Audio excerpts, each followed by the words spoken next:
Greetings from California. And greetings from New York. And we have a very, very special guest, the incandescent, the incomparable Kempire. Hey guys, what's going on? Well, a lot is going on in pop culture, but you all had us on the edge of our seats with a very interesting but overdue documentary upon the sinister ways of Carlos King. And I want to say I enjoyed myself thoroughly. And also shout out to the What Else Is Going On podcast. It was a thorough Kiki. A thorough Kiki. And the reporting, my God, I know you have a background in HR, but it's giving journalism. It's giving real journalism. I try. Well, here's the thing. All the information has been out there. I'm surprised no one else has gathered it together. But again, a lot of that information is becoming up more and more, even in recent times, with Melody Cherie, with Winter from Love and Marriage DC. I mean, there are other people that I did not even include that I could. Elise Neal. Yeah. Elise Neal and the light falling on her head, which prompted her to leave the show Hollywood Divas. Yep. And we loved Hollywood Divas and R&B Divas. Those were the shows. Yeah. I mean, it is amazing to see, like, I just wish we could find out what truly happened with Carlos leaving Bravo and that rumor. Because saying, like, you just left, you downgraded? Because I'm sorry, NBC, Big Three, Bravo, you look to go to Discovery. Oh, Discovery owned. Yes. No longer the Oprah Winfrey Network. It's bought by the Discovery Channel. Oprah got what, 3%? She probably got more Weight Watchers. Actually. I mean, look, I've heard things in regards to Carlos King and why he left Real Housewives of Atlanta. I just have to confirm. So stay tuned. Okay. Oh, and also, before we get into everything, I saw Kempire last night, kill it on stage for Kempire After Dark. It was so good. And thank you for coming. It was a great Kiki. Like, thank you for the invite. And then Brooke Ashley, shout out to her. She emceed the event. Like, it was great. The vibe was, like, really good. I'm so inspired from it. So, I love that. Yeah. Thank you for that. And shout out to everyone that came out. Everyone had such good energy. The staff there said, you have a good crowd. Everyone is so polite and nice. I was like, that's our community. Yeah. And the venue was great too. Yeah. I enjoyed that venue. That's our third show there. Third show. Okay. Nice. That is so wonderful. We had a wonderful time at the show in Los Angeles, so I'm sure the show in New York was good. And I'm like, that's exactly what it was. It was so much fun on a Wednesday. So much fun you did not know you were going to have on a Wednesday night. But you stepped in and the energy is like, oh, okay. All right. It's time to turn out. Yeah, we got some interesting stories from that LA show, the Diddy of it all. And then last night we got a Diddy story, right, Chris? Yes. I was like, oh, okay. Right. Didn't his legal counsel drop from the case, right? My God. Yeah, one of his many attorneys, though. It's not going to affect his case, but a lot of people are wondering, what does this mean? And his message in the court motions were a little cryptic, but it could be for his own personal reasons. But some people suspect he sees this is a losing case. A lot of people think that this is a losing case, but you don't know until you're in there and they present the case. Right. Yeah. We are live, Sonia Boyard. Yes, we are. In other news, let's talk about the Housewives of Potomac as the season is drawing to a close. One, what do we think about the season as a whole? Kempire goes. Okay. I don't know. When I'm invited, I like to be polite. Oh no! Like, look, safe space, say what you like. Thank you. We listen and we judge a little. Potomac has been interesting. It wasn't a great season. It wasn't bad, but I think I'm grading all the Real Housewives shows on a curve because of Real Housewives of New York, because of how bad that was. But Potomac was okay. It definitely was a lot better than the last couple of seasons, especially with all the dark topics that we've been covering and just the things that we've been seeing, problematic behavior. But I have to say, despite her lying self, I enjoy Stacey. I still call her the Palo Santo of the season. I don't know if she truly is who she says she is, especially because I got some tea in regards to what goes down in part 3 of the reunion. And they say that we find out that TJ was bought and paid and she missed 2 payments. So it seems like she has a lot of issues with people that she works with, because you saw the Vivian stuff come out this week. So for me, that despite her being a liar, she's still the Palo Santo of the season. She still has made the end of the season really interesting for me. I'm locked in. Yes, I think Stacey is a great addition to the franchise. And also, speaking of TJ, Alex is wearing one of his blouses from like, look, you're wearing it really good. Look, if anything came out of that for TJ, it would be that. Yes. Anywho, yours is Gene. This season was pretty mid, and it just reminded me of the student that did C's all throughout the semester, and then they aced the final. That reunion is bringing it, definitely. Yeah, that's a great. I'm excited for the part 2. Yes, I like that. I'm excited for part 2. I like seeing that. As far as the season, I enjoyed Stacey. You always are going to bring. Now, I respect her for lying and bringing that sissy on, and here's why. She's focused on her finances. When she says she's married to a rich German, I believe her. I believe her. And that's why she brought that sissy on. She's like, I am not going to interrupt his ego or my cash flow to have a dalliance with the new man. Oh no, I'm going to bring on a man that he knows ain't nothing going on. That ain't none of her type. That ain't none of her type. He ain't none of his type. So this way she has something to show for the show, but can keep the money right. That makes a lot of sense. He was a non-threat. I mean, for whatever TJ is, he wasn't a threat. So that exactly. He wasn't a threat, and he got everybody talking, and all he had to do was walk in the room in his blouse. In his blouse. Yes. Hashtag in his blouse. As far as the rest of the season, I don't think Kiana brought it. I think they can take her flute away and maybe give it to Jossie.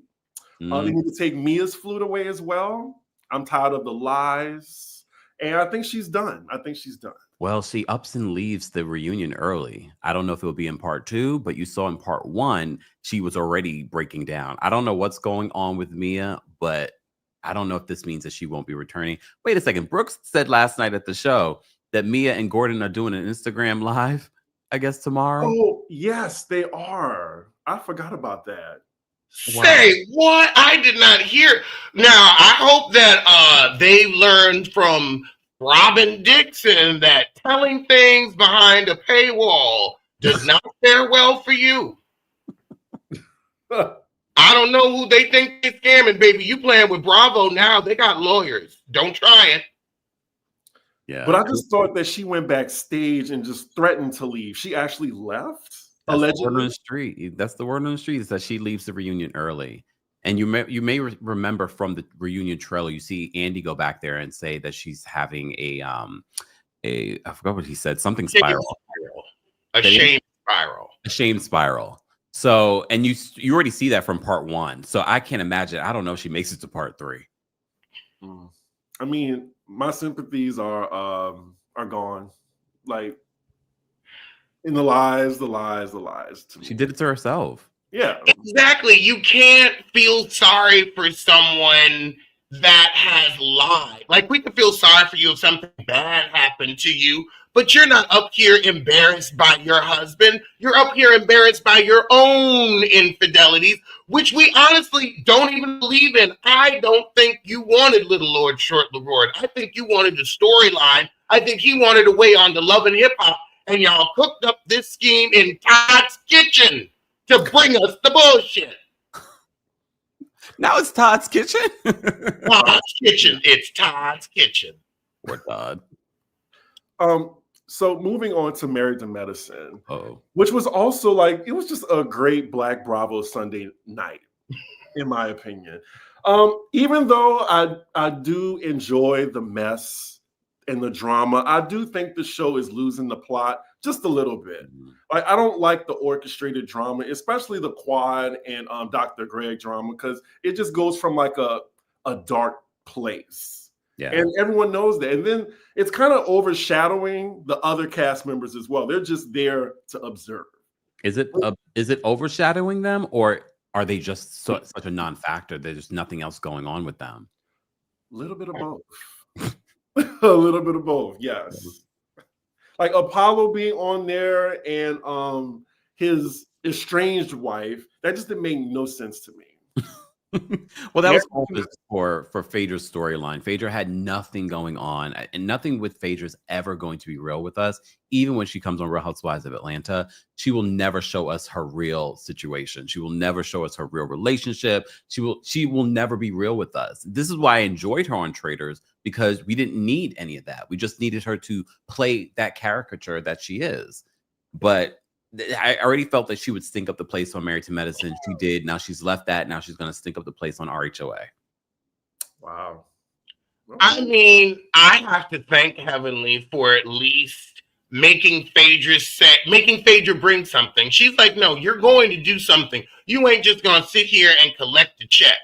Phaedra said, I'm not having it not on my watch. You might be able to go over and lie on Housewives of Atlanta, but over here, I rule the roost. And we gonna tell your business whether you like it or not. And that's why she didn't show up at the reunion. Yep. I'm disappointed by that. I mean, I know y'all hate Phaedra, but Excuse me? y'all are not too fond of Faye. I love Phaedra. I don't know what you're talking about. Okay. Well, I'm a fan. Ooh, yeah. I have a shred of like for her. That's all. And I really wanted her to read Heavenly down a bit because I think Heavenly deserves it. I don't like how they treat Sweet Tea on the show. I know I'm probably on a lone island over here, but I agree with that. I definitely agree with that because I do feel like they are alienating Sweet Tea. I'm not a huge fan of Sweet Tea. And that's just because she's not necessarily great for reality television. But aside from that, I can see the mean girl behavior. We've seen the mean girl behavior last season over the years. And that's what they're doing with Sweet Tea right now. None of them are really in contact with Sweet Tea or been in contact with Sweet Tea since they ended filming. So she really is on a lone island when it comes to these women. And I think they've gotten into a behavior of like, if we ice them out, they will be gone from the show. So production needs to do something about that, because if we have to rely on these ladies next season to bring it, it's going to be a problem. Right. I don't know. I kind of feel like this is reality, and sometimes in reality, someone doesn't fit in. These are mean old bitches. Jesus. That's what they are. These are mean old bitches. They would never befriend a woman younger than them, unless it was a mother hens type of situation, like they said with Karen at the reunion. But I'm sorry, these women are cruel to each other, and we've watched them be cruel to each other for a decade. Why would we expect them to be nice to someone new when we've watched them eviscerate each other for 10 years, but say we're friends? With friends like those, my God, who needs enemies? Well, here's the thing. Sweet Tea came in thinking that they were going to embrace her because they were the ones, Dr. Heavenly and Dr. Jackie, were the ones to say, come on to the show. This would be fantastic for you. Yeah, because now that was, you don't know the reality machine. They were like, yes, we want someone to beat up. We need a plot line and a punching bag this season. They didn't give her the memo. She didn't watch the show. She would have known. Girl, they kicked Mariah off her own show. That's why I say these are mean old bitches. You kick somebody off their own show. I'm sorry, I think that qualifies. So you agree with Phaedra when she says she's not one of these types of bitches? Now, I don't agree with thieves. I don't agree with theft. I don't agree with larceny. I don't agree with misappropriation. So anything that Phaedra agrees with, I have to be very careful. Oh. I don't want to go down that path. It just feels like a certain messiness to where, like, what's going to happen next season is Simone's like, well, Cecil's female friend, is she going to be invited around? Or like, what about what's Jackie's husband's name? Curtis. Curtis's mistress is going to come as well. It's just that type of darkness that they do sometimes. Which mistress are you talking about? The one from Hilton Head, where he got some head, or the one in DR, allegedly? Oh, I just thought there was one, allegedly, but hey, no one talks about that either. Like, he still goes to DR, right? Mm-hmm. Yeah. Okay. He still does. There are amazing business opportunities in DR, Chris, if you didn't know. Amazing. It's the new Bitcoin. And just last but not least, like Dr. G and King. I just thought, I mean, from the previews, it made it seem like Dr. G was the aggressor. I just think, you know, King had all that time while he was in front of everybody to adjust whatever he said. And then he picks the time of calamity to get Dr. G to the side. Yeah. And then be like, don't start off the conversation. I'm gonna let this shit slide. Because I'm like, who are you talking to? Who are you talking to? I know anybody in this live chat would not appreciate someone telling them, I'm gonna let this shit slide. But next time, you know? So yeah. He came in a little. First, he came in at the wrong time. Dr. G was literally pulling Sweet Tea away from a fight with Dr. Heavenly, and this is the opportunity that you feel like you want to have a conversation. That was weird timing. I believe he should have had a conversation with Dr. G, but this might not be the time or the place. Yeah. So yeah, we'll see what happens on Sunday. I've heard that Dr. G calls the police. It's not much of a fight, but King isn't allowed to film with the group anymore after this. During the investigation, apparently he's able to film with the group again. So Dr. G tripped the HR button to keep him away, basically. Mm-hmm. That's what we were saying. Some people say that they see no problem with Dr. G doing that. He's a doctor. He's got a lot to lose. I feel like if you have a lot to lose, then why come on a show with your ex-wife? They both agreed to that, which I just don't checks not hitting. And also, are you not seeing the game Sweet Tea is running because you're about to have another quad leave you? What do you mean? Explain. Well, I feel like you're already coming on this show with your new wife, embarrassing yourselves like you just did with Quad. If this heifer makes it for a second season and has enough money to get away from you and sees a half-decent man in Atlanta, so it'll probably be homosexual or bi, but still it could happen. It could happen. To Atlanta. You will not end up with that child you've been mouthing that you want. But I'm sorry, I know people that want children, and you know what? They have them. I feel like he just likes to say those words, the way they feel in his mouth, the way they make him look. You don't want kids. You don't want the responsibility. Mm-hmm. And Quad knew it. I'll give it that. Quad knew he would be a POS father. And moving on to Beverly Hills right quick, because I would love Kempire's opinion. Because at the show, I heard you are not here for Bose and Dorit's friendship. No. I guessed. Here's the thing. It's not that I'm not here for it. If it felt genuine, it doesn't feel genuine. But I get why Bose felt like I think she looks at Dorit like a project, and she comes from that world. She sees something wrong, she wants to solve it. But I also think that she's a good friend. I do believe that Bose is being genuine when she wants to support Dorit. But I feel like she's come in such support of Dorit that she's alienated any other relationship in this cast. And you could see that she's one-sided. It's one thing to twerk on a fence like I do all the time, but it's another thing to really be like pro Dorit. as if we are supposed to forget that Dorit has been a Karen for the last how many seasons that she's been on the show. Dorit hasn't brought a storyline in ages. Magically, something happens for Dorit when people are saying Dorit might get fired this season. Dorit might get fired this season. She might not be coming back. All of a sudden, we have a storyline that crops up right in time for filming. Yes. I mean, look, I used to drag her every chance I get, especially when she yelled at Garcelle at that reunion. So it hurts a little bit for me to be defending her constantly. But when she does something wrong, like I will call her out on it. But yeah, I think Kyle is more wrong. I think Garcelle calling Bose Dorit's spokesperson was, I think when that left her mouth, she was just like regretted that. Yeah. I know she did. She did. She in the after show, she said, you know, we say things. She's like, I knew as soon as I said it. I was like, they're gonna get me for that. Yeah, like she was literally like Sutton's spokesperson for her own mom, for Reba. Yeah. In the last episode. But here's the thing. I don't mind someone being a spokesperson for a friend, someone that's genuinely a friend. Sutton and Garcelle have built a friendship that none of us saw ever happening in the Bravo universe. So I don't mind someone speaking up for a friend. And please understand, Sutton speaks up for herself more than enough. But if you have a friend, like you two are friends, I'm sure you would speak up for each other if someone was coming after them.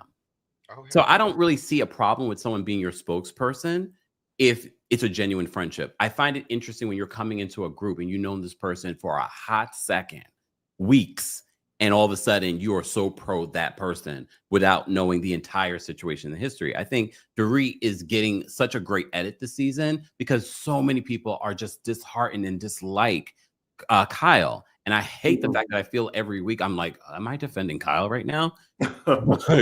But it's because of people's dislike for Kyle that they've forgotten Dorit's Karen ways. Yes. Which I will say Sutton slip is showing a little bit. Oh, well, we know Sutton got that too. Right. I can't wait till Sutton says, I think my wallet's bigger. Oh, yeah. I can't wait to see the content. That ain't none of your money. That ain't none of your money. You could drop dead or become mired in debt tomorrow, and you could be on the Erica Jane bread line. Please. Shut that mouth. You counting somebody else's pockets. You better be grateful your checks keep coming.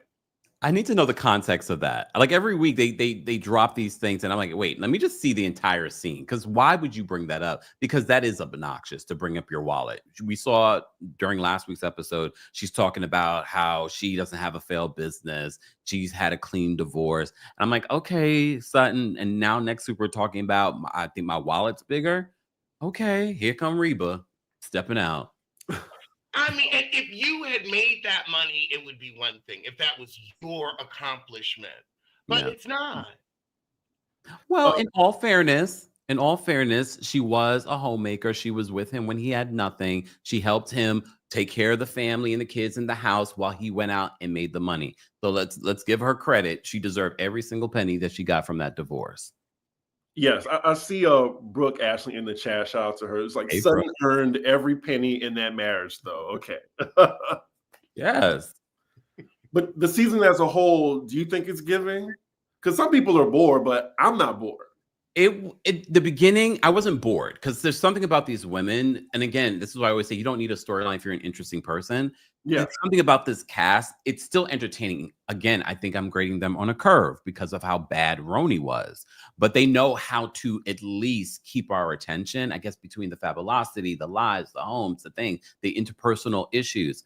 But it did start off a little slow. But when we got to Augusta, Georgia with Reba, I was like, okay, wait a minute. I didn't see this happening. And for all the people that say that Sutton doesn't have a story, and I was like, excuse me? Sutton had Merce in the Purse last year. Now Sutton has Reba. I'm like, no. Sutton's Karen. I was more interested in Sutton and Reba than I was in Dorit and PK and that damn divorce. I don't care about that. It was also interesting to start off the season where I was Kyle's plotline. Yes. About that. It felt like so many episodes ago, but yes. You're right. I completely forgot. You know they'll replay during the reunion. What happened? They're going to replay that during the reunion, I'm sure. Yes. I think they I'm like, damn, I have made it to a reunion. I had a 2-episode arc. And I'm just and saying, they play me at a reunion again.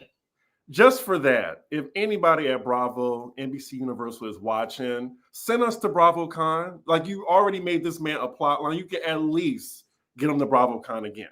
Yeah. We would That's love where to it host started. the panel. Yeah. Yeah. Have you reached out? You should reach out. You should reach out. I'll be reaching out. I guess I just don't know. Like, I did press inquiries last time. And nothing? I think it was nothing. Yeah. We'll try again. And then I'm going to send that clip too. You should. Right. You should. Bravo. I can't. Here's the thing, Bravo, because I know you'll watch. We need more Black content creators at BravoCon. Period. Right. Especially when you have a Black content creator being accosted by your glam squad for Real Housewives of Dubai, Caroline Stanberry, which I think she thought I was you, Alex. I'm not sure. She probably thought one Black man looked like every other Black man. I don't know. Would you mind retelling that story? Oh, damn. Just a little refresher for those who don't know. Yeah, so BravoCon, not last year. It was the previous year, right? That was the last one that they had? Bravo 2023. Yeah, damn. So we didn't have one this last year. Right. So it was in Las Vegas. I'm in minding my business in the bazaar that they have out there. Everyone with their wares. I was with Taria. That's the first time I actually met Taria in person. And this woman comes up to me. I have no idea who she is. Some white woman came up to me, and she's just like, I don't remember the details of what she said because it made no sense to me. I'm like, what are you talking about? She's like, next time you say something about me. I was like, who are you? And she kept on saying that I had said something about her on my channel. And I was like, I don't even know who you are. I was like, do you know who I am? She didn't even say my name. Mind you, this was the first of 3 times that this woman came up to me at BravoCon. This information, because I did a video on it, got as far as Bravo executives. She was not allowed to do the makeup for Caroline Stanberry when they went back to New York for confessionals after BravoCon that year because of how bad it went. I didn't have to go to Bravo. It made its way to Bravo in regards to how problematic this woman is. But here's the thing. I don't care. I'm from New York. I've had worse come up to me and happen in these streets. The problem is we are in a majority white space where a white woman is coming up to a Black man in this space being belligerent. Now, if I had acted a little bit differently, we already know how that would have ended for me and not her. 100%. Yeah. Wow. I mean, I feel like with what was the other one? Ayan. I was surprisingly didn't get a good vibe from Ayan. Like, it just seemed like she wasn't really trying to take pictures or whatever. I don't know. Like, all the other Dubai girls, it was easy to get close to, maybe take a picture. Yeah. Like, after their panel, Ayan just rushed off the stage. Like, she didn't even go down to even, like, talk to anybody. Everybody else did. Yeah, because I remember that. I don't know. I have to say, I've had interactions with Ayan, and for me, she's one of the friendliest. Her, Lisa, Caroline. At a point, I'm not friendly with any of them at this particular point. Right. Because when they don't need you, the show's not on the show on air anymore. All of a sudden, they forgot who you are. Like, who are you again? Right. They've unfollowed me. I'm sure they've blocked me. No. Okay. Ayan hasn't. Lisa Milan has. Caroline Brooks has. Stanberry never followed me. It's fine. Yeah, Caroline Brooks hates everyone in the world. So that please unfollow me. She's like the things to say about her. She's like the Keisha Cole of Bravo. Don't give her that. Keisha Cole has talent. Exactly. Don't give her that. Keisha Cole actually has talent. Keisha Cole has a point and a purpose. Someone said I saw Kempire go to the bathroom at BravoCon. Oh, hell no. Oh, my goodness. I was like, I'm just going to let that go right on. I was like, I just looked over. I was like, wait, what? BravoCon should have a panel with Black content creators. Yeah. They should. But now with the whole end of DEI everywhere, it's not going to happen in 2025. They don't feel like they need to. Right. So did we talk about the Porsha story yet? No. Oh, but well. we should Breaking news. Breaking news. I was right. Because February 19th, we have to start the story at the beginning. February 19th. Do you have the clip? No. Oh, okay. I'm just wondering. I wanted to see. Hold on. Okay. I will. Oh, yeah, I want to see. Because I literally just did. Well, first of all, Chris, you were there last night because I was so happy that I saw the news. Not happy about the deportation or the arrest, but happy that I saw the information before coming out on stage. Oh, so right. First thing that we talked about last night. And I was like, I just don't understand. This man has had issues with immigration since before I was born. And I am not a spring chicken, okay? Yeah. So he's been dealing with this for a very long time. He's been arrested for credit card and bank fraud. This man has still been in the States. He's been on reality television. He married a public figure. What is wrong with our country? He just got arrested by ICE? Right. Oh, now, here's the clip from February 19th. Identity. I believe that Eric Fuller could be working with law enforcement to uncover some of Simon Guabadia's previous crimes under unknown identities so that we can have a live arrest on Housewives of Atlanta. We're dealing with the darkness of Eric Fuller, who was trained under the sinister behaviors of Carlos King. I don't expect anything else from them. Now, that was February 19th. February 19th. I predicted. This is why we have to start with I was right, because I was. You were. I was thoroughly right. I mean, I didn't call it. I dialed direct. Sylvia Brown at your services. I can't wait for your predictions. The clairvoyancy for me. I don't know. I chuckled when I read it for the first time. It literally, like, I saw it 20 minutes before your show. And I was like, oh, I hope they're bringing it up. And you did. I'm glad I saw it. Like, he was just such a pain in the ass to so many people, I'm sure, at Bravo. And they're all just cackling in the offices. Yeah, I mean, a pain in the ass to Bravo, to Porsha, to us that cover this stuff. Because to be honest with you, I don't like to cover Simon. I think he's annoying. I think he's thirsty for fame, despite having money, allegedly. He likes this attention. So I would ignore a lot of the stuff that he would post on social media. And I blame Porsha for this. You decided to get with this man, and now we're forever having to talk about him. If she never had done that, we wouldn't be talking about him getting deported right now. We wouldn't care.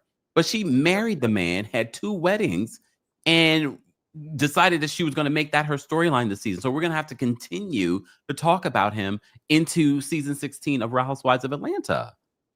The season of the gutter snipe. Explain. Well, Porsha is a blue-blooded gutter snipe.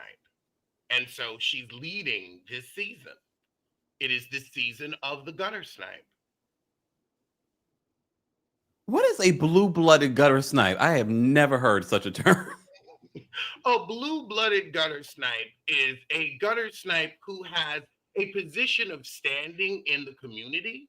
So you think they wouldn't have to resort to gutter snipe behavior and huzzy ways, but they do. A gutter snipe is someone who marries a rail-headed sissy, but can't even keep a lavender marriage together. A gutter snipe. I'm just here today. I'm just here. Oh my God. This is what you got to deal with all the time, Chris. But also, in response to Simon having money, or perhaps not, now he was sued by a private jet company here, and they were awarded $877,000, $567.42. Porsha will probably have to pay half of that just to get out of the marriage. Wow. It makes me wonder what's going to happen to the properties that he has in Atlanta or the country. I don't know where if he has any other properties. It makes me wonder what's going to happen to their divorce. I don't know. And just speaking of Porsha, her statement, which is very interesting to me. You know, it's disheartening to see my estranged husband make choices that have led to this outcome. At this moment, my priority is moving forward with my family. I feel like she knew what she married.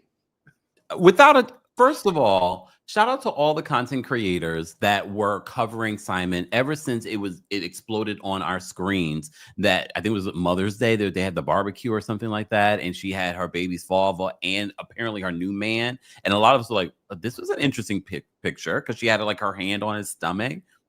And ever since that exploded, but mind you, every content creator had dug up so much information on Simon. She had all of this information before signing on the dotted line of that prenuptial agreement, before having those 2 weddings. She had all of that information, and she still said, "Yeah, I'm gonna marry him. I'm gonna stick beside him. Yep, that's my man." Yeah, I love Porsha, but just not very smart on her behalf. I mean, has she ever been? 265 days. True. But like around road is a real railroad. Around like season 10, I will say that's when Porsha really like elevated on Atlanta to me. I agree.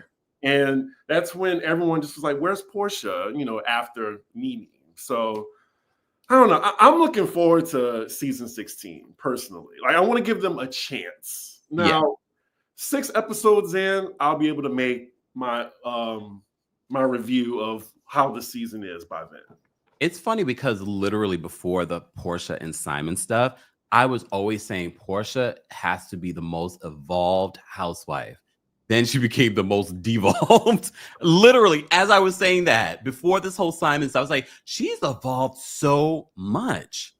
But it quickly took a turn. Right. I would say I'm going to give the new season a chance too. Yeah, I hope everyone does. Because, I mean, when the little preview came with the, I think the Glorilla song in the back, everyone was excited. And then the next day, it was just like, oh my God, like crash and burn, this piece of shit. We don't want to see it. I was like, what is going on with the audience? Yeah. Well, you know, it's hard. It's hard to introduce new people to the Bravo universe. They're very finicky. Yes. I will definitely say we have seen that with reboots. I also think it's hard. And then with the New York reboot being the spectacular failure that it was. I mean, this is like a cosmic asteroid level failure where it's like, wow, you know, like you hit lightning in a bottle, you hit shit in the toilet. Like you hit both ends of the spectrum on this. I think that is always going to change and taint how people look at New Housewives. Yeah. I mean, Miami did it so perfectly. I mean, it took many years before coming back, but the mix of the old and the new was so perfect. I'm excited about Miami coming back. I think that's what they need to do in the future. And I think that's what they're experimenting with Atlanta, where you have the old and the new. So that might work. I don't think what we've seen, all the leaking of information and talking about everything that, you know, people feel about during the season. My only hope is that they've changed producers, same production company, but they've changed producers in Atlanta. So I'm excited to see that. I think also part of the reason that people had that reaction. Ooh, your mic got an echo. Oh, sorry. Hold on. Live show. Better now? You were better in the beginning, where I could really hear you. It's okay. It's a live show, y'all. Don't forget to like the video if you haven't already. Don't forget to subscribe. Right. Okay, is this better? Yes. Okay. I think it's because of this. The color gradient that they used was so similar to Basketball Wives, what they've been using for years, and VH1. I feel like Bravo, when it was at its highest, it was giving Vanity Fair. It was giving high-end magazine cover for the Housewives, not, you know, low-budge reality show. This is like, it's just the mental familiarity. It made people, I think, groan and go, oh, God, this again. I think people want to see Housewives when we had, hold on, I'm going to take you to the most iconic. Oh, when they were on that black? Wait, hold on. Was it season 9 or season 10? I Um, forget which one it was. It was with Nene. Let's see. Navy. Navy blue. I thought it was black, but there it is. That black one is one of my Yes. favorites. It was, depending on how you looked at it, it was black, it was navy blue, the dress is green, or the dress is blue and black, the dress is gold, whichever color. But it was this. It was this pinnacle. And then this same season, you had a very Vanity Fair looking Beverly Hills, where they were really putting money into the promo. And so it's like, give us a different look because that stylization, that's Love and Hip Hop. That is Love and Hip Hop. That's a music video set. So that's going to remind us, not make us think, oh, this is different. You're over here, pretending to be upper echelon when it's still gutter snipes on parade. That is the word of the day, I guess. I found to be so weird because they already heard people referring to it Love and Hip Hop based off of the women that they had selected for the season. So I thought it was weird that they were sort of leaning into that energy for the promo photos. And some of the fashions from the promo photos was giving Love and Hip Hop, or maybe even worse, maybe Zeus. Ooh, Zeus. What's going on with Shamia, my Taurus sister? Right. I was just like, who styled this? Who styled her? So since you brought up Shamia, I came prepared. Oh. I listened to Candy Burris speak on it with Shamia. I didn't get a chance yet. Well, fortunately, you didn't miss much. She went over her career as a runner-up. It really was a career as a runner-up. Like, she won second place in a lot of talent competitions, was in a lot of, almost groups and, edited out at the last minute. And it is like, wow, this is what happens to people like that. Like, she's still like trying to do the entertainment thing. She's a host at the All-Stars game. So she does have she's a working entertainer. Like, we can't take that away from her. So it's like, okay, that's kind of cool. She's just never made it quote unquote big, but I guess she's Atlanta big. But it still didn't give housewife energy. And she herself said it was different this season, not being a friend of. And I was like, you're describing it's different for you to be your own woman because you're so used to running up behind people. Well, Deep. That was a deep analysis, Alex. Yeah, it was. I was following you, and then I was like, okay, where are we going? Where are we going? And then we went there. And I was like, oh, okay. I'm really curious to see how Shamia brings it because I've just only seen her as a minion. So we'll see. Hopefully, I am proven wrong.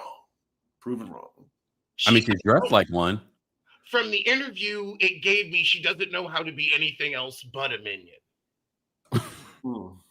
That's what I got from the interview. That's what the interview left me with. It didn't leave me with a woman that was sure of herself and ready to take the ladies by storm because you've got to be ready to fight. This is women gladiators. These women go toe-to-toe on the battlefield. They throw bombs. They set traps. They fight in scrimmage. It's funny because I saw the promo for that interview with Candy. It was like the first 7 minutes or something like that, and I watched that much. And they showed, the trailer of her getting, I guess, the Rolls Royce, and then she was like twerking on the Rolls Royce. And Candy was like, "Oh, you might be richer than anyone on the cast." I was like, she is very new money, and that's not what people watch Real Housewives for. And you got a Rolls Royce, and you are shimmying and twerking on that Rolls Royce. That's not entertaining to me. It's giving tacky, and her fashions are giving tacky. I didn't know Shamia was this tacky until we keep seeing in the last, maybe she got tacky in the last year. I don't know what is it, the tacky year? It's bad. That is true because I love seeing Kathy Hilton on Beverly Hills, that old money, or even Jennifer Tilly, because you can't say Simpsons money is old money, but she is very just everyday rich. That costs $30,000 and I use it every day. That's just life. Yeah. Simpsons money life. I thought we could move on to a little bit of pop culture. And Tyler Perry has another streaming movie coming out. It's starring Kat Graham, and it's called Duplicity. And I just want to know, will anybody be watching? Because I'm not, but I know some people, like a lot of our Black content creators, cover the Tyler Perry ones because you can't help but watch it. I feel like it's going to rocket to number one. I think people hate watch. I I think think people, they like to watch a train wreck, and that's why they watch. He has his audience. I will never take that away from Tyler Perry. It's the inconsistency of quality that makes me never want to watch one of his shows. And there are movies that I've seen. I'm like, oh, this was a really, really good movie, but it's so inconsistent. And for someone of his caliber and access and money, and yes, I know people always say, oh, he always pays the Black actresses and da-da. Love that. Play some Black writers. Put them on. Stop being the only person that does that, because that gives to me that you're selfish in that regard. You can be kind and generous to the actors because you need them, because you can't play every role, but put on, there are so many people that would make you even more money than you already have, and people are like, oh, wait a minute, Tyler Perry is giving us quality. This is why I will always rock with someone like Shonda Rhimes, because she's giving you top tier quality every time she does something. Yes. I'm going to tell you why I will be watching the Tyler Perry movie, and it's going to be a little interesting. So I am a man of a certain age, and I am investing in my future. And so I've bought some stocks in synthetic wig companies, and I watch Tyler Perry movies to see the products in action and see, who's going to be buying the $6.99 shake and go. I go to see investments at work. That's why I watch Tyler Perry movies. All right. So I saw the movie Divorce in the Black. Okay. Man, it was just the first scene that really just was like, you know what? I think I'm done after this. Like with the whole the funeral scene where the man's body was taken out of the coffin and put in the back of the pickup truck, and then the woman stripped in the church. Like I don't know. Like after that, I was just like, this man is unhinged. Like just, I don't know. Do you think he's doing it on purpose now? Like he's trolling the audience? Yes, definitely trolling it. And I feel like there's going to be something in this movie that's going to have the same type of reaction. He's going to sprinkle some DL plot line in it too, probably. I think that's what we're also tired of. That DL, oh, this person's gotten AIDS. It's like, sir, It is 2025. Like, get it? There is so much more going on. Did you guys see that movie that he did with Kerry Washington? I haven't seen it yet, but I heard that was good. I think Alex saw it. I heard it was good too. I didn't like the trailer for it. She just seemed like she was overacting. I love me some Kerry Washington though. That was the only reason why I was like, you know what, I'm gonna give this a shot. Okay. She's also a producer on it. Also in news, pop culture news, ASAP Rocky has been acquitted, and Rihanna can rest easy. Like he had some real serious charges. He didn't accept the plea deal. I think he was facing maybe at least 20 years in prison. Yeah. For both of the felonies, and they acquitted him. I was shocked. They were seeking he could have faced like 24 years or something like that, but the prosecution was seeking 8 years, and they had offered him 180 days as a plea deal. He decided to turn that down. I mean, good for him, because he took a huge risk. But I wonder if having Rihanna show up to court was, I mean, it was definitely a legal strategy, but I wonder if that legal strategy helped. I think so. Yeah. I think so. I think, like, one, nobody was hurt in this. It was, I think that matters a lot too. Like, there's no body anywhere. There's nobody, hurt. So they're like, okay, well, if nothing really happened, why are we putting black men in jail? Black men have been winning in court recently. From ASAP down in Fulton County, and y'all winning against Fulton County, y'all winning. Y'all win. But I don't know why you would even go to Fulton County. I think. What? Something happened? I thought I heard somebody in my house. That's... What? Well, that would be a crazy live show. Right? Wait, Yeah, if someone's in your house. like, wait, he And said, my wait a minute. apartment is small, so it would have been somebody at the front door. And I'm like, do we continue? If you have to, like, Oh, damn. right, like, cut the camera. Dead No, ass. don't cut the camera. You gonna watch me whoop ass live on TV. We doing it live. I'm going right over there. Welcome to Pop Rose, Kempire. Hilarious. Thank you guys for having this. Is a mess. I can't. I should have known better. I'm ready to pop. We also have a WTF story. Y'all remember that the Delta plane that turned upside down as it landed? I believe it was in Toronto. Delta is offering the passengers $30,000 each. $30,000?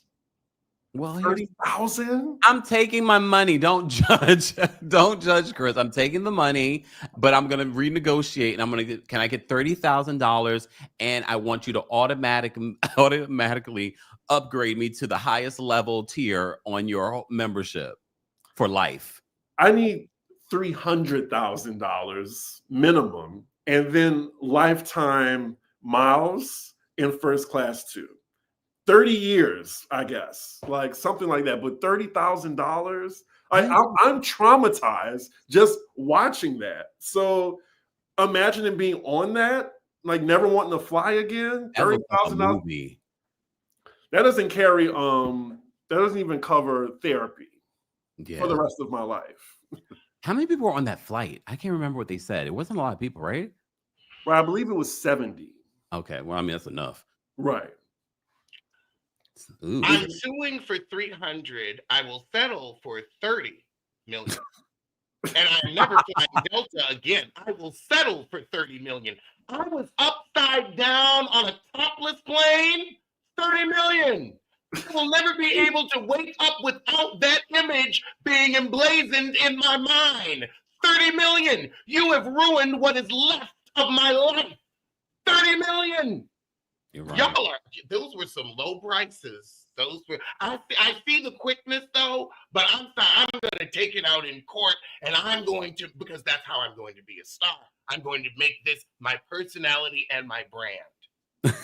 My brand will be being anti-Delta because I was upside down on a topless plane. I will make you give me the $30 million just to shut me up.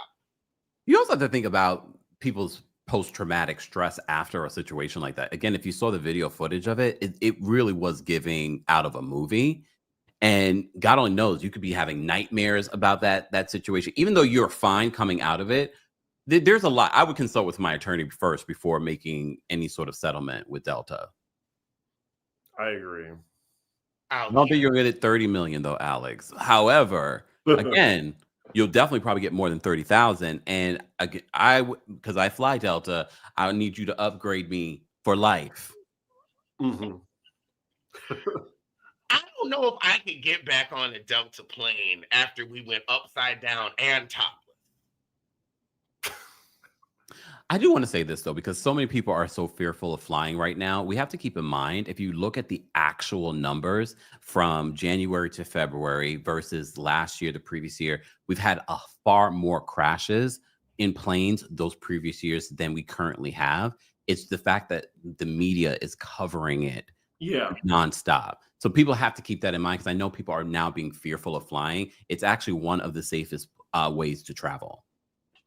Yeah, I noticed like every single week it just feels like a new crash, but it's just because they're highlighting it. Yep. They're talking about it because they know it's getting attention. Yeah. And speaking of getting attention, Croy has filed for divorce from Kim yet again. And I'm like, is this a plea for attention? Because y'all have filed as many times as Ray J and Princess Love have, and they don't seem to separate. It's like, are you trying to get a new show now that you sold your home? Yeah, third time's a charm, maybe. Like, that woman has ruined that man's life. Just They met at Sheree's Dancing with, like, local Dancing with the Stars. Like, it's Sheree's fault. It's not Sheree's fault. He decided to stay with that tacky heifer. He decided to procreate with that tacky heifer. So you decided to fuck your own life and piss your own fortune away on a fake blonde floozy and a flammable wig. If you like flammable wigs and women that wear them, then by all means you're gonna get what you pay for. That solo cup love.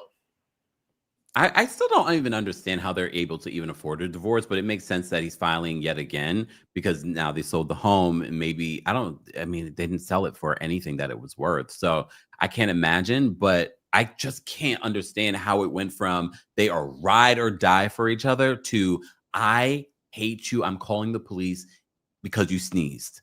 Poverty. That's what happened. Poverty.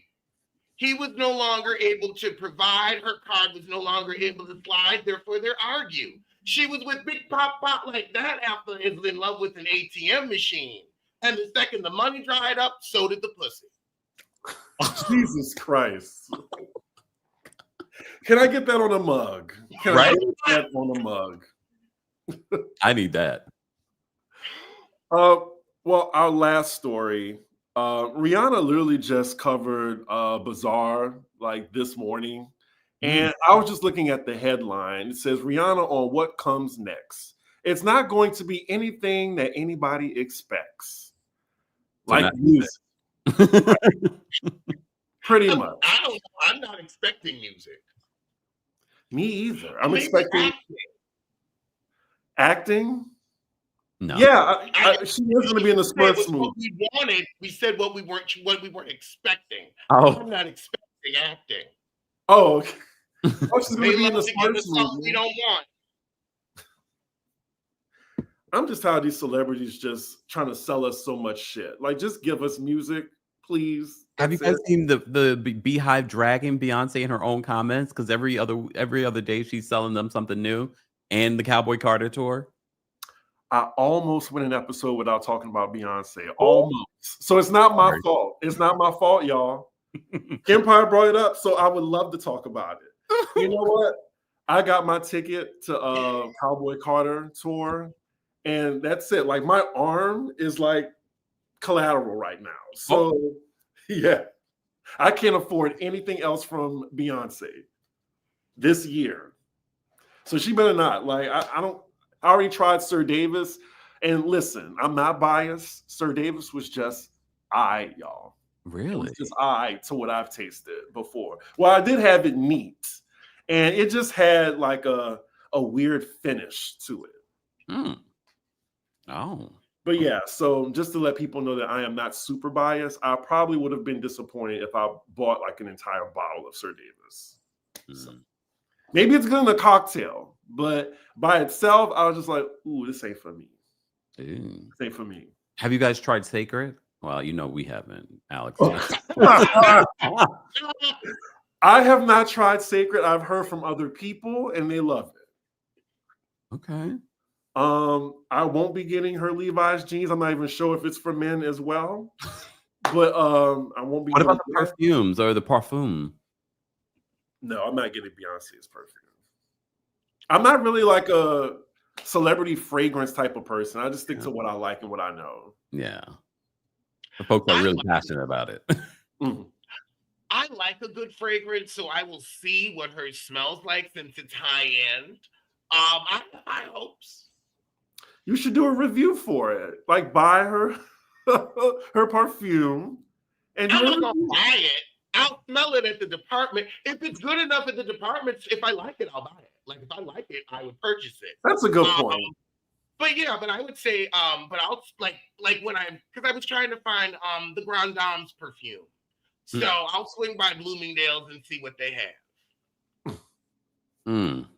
I think Beyonce, she has so many things that she puts out, but the biggest things for her that's very successful is always going to be her music and her tours. But like Ivy Park, you know, and a lot of people don't see it as a failure, but within those industries, they do look at those things as failures. And that's part of the reason why she ended up parting ways with Adidas. So I find it interesting. And maybe it's too much. Maybe she needs to focus on one thing. I think Sacred is a really good thing for her to focus on because both her mom and her are passionate about hair. But some of these other things, I get it. It's an easy payday for her. People are going to buy it. But when we talk about brand loyalty or longevity, I don't see people in the long term talking about, yeah, I've been wearing Beyonce perfume for the last 50 years or Beyonce's Ivy Park. Some of y'all have that stuff sitting in a drawer collecting dust. I don't see that in the street. I blame Elizabeth Taylor. I blame Elizabeth Taylor. I really do, because here's the thing, everybody's grandmother or elder auntie had the white diamonds. And the thing is, white diamonds worked. White diamonds was the fragrance of the time, like J'étais Noir or Exclamation, or like there were certain fragrances, like our generation, it was CK1, Jean-Paul Gaultier, Les Males, Tommy Girl, and then probably Britney Spears. Showing the life cycle. But it all started with that damn Elizabeth Taylor white diamonds, baby. You know that's still on sale though. That's it's people still like the scent. Yeah. I mean, I bought it from my aunt and grandmother back in the day. So brand longevity. How many decades of white diamonds? She's not even with us anymore. Yeah, everybody's grandmother had white diamonds and Chanel No. 5. So I'm looking at those sales don't do well anymore because they remind people of old people, and so as our generation gets older, it's going to come back in again because it won't remind them of old people because we didn't wear it. CK1 and other things will remind them because they're the stuff we still wear. Our auntie years. What do you guys currently wear? Like, what do you guys like? What are your favorite parfums? Marc Antoine Berrios Ganymede and Black Saffron Byredo. Oh, I do the Dior one. I forgot. It's in a little small blue bottle. Oh, I forgot the name of it. It's what a lot of guys wear. I don't want to be judged too, but it's a Dior one. why would people judge you? Because I think it's a really popular one that I think isn't in style. I forgot the name of it. I want to get up, but I'm not. Well, my thing is if you love it, one scent on you is not going to smell the same on someone else. Yeah, somebody already clocked it in the comments. It's Savage. Oh, yeah. Where Johnny Depp promoted it. Wasn't it like Johnny Depp was like the face of that one? Someone just like passed it. I didn't even know that. Like someone just let me smell it. I was like, oh, I love this. Oh. So it wasn't Johnny Depp that sold it to you. Right, exactly. Oh my God. But I feel like we reached our time, right, Alex? For the hour? I mean, it flew by. It really did. I have had a ball. Kempire, thank you so much for joining us. And when we end it here, we always say something silly like, I'll see you sooner than Porsha's divorce decree. Or I'll see you sooner than Simon sees American soil. Or just something like that. Okay. Also, Kempire, thank you for coming by. When are you where's the next city? Or do you know yet? We don't know yet, but we're working. Oh, okay. We had a lot of suggestions yesterday at the show, but I will say everyone in New York said, let's do another New York show. So warmer months, we will be doing a New York show. Follow me on my socials and you'll get the update in regards to the Kempire After Dark live experience. Yes, definitely follow Kempire, subscribe, like this video. Let me see. I will see you sooner than we see music from Rihanna. Oh, damn. And I'll see you guys sooner before Stacey tells the truth. Yeah. And I'll see you sooner than those private jet people see a payment from Simon. Bye, y'all.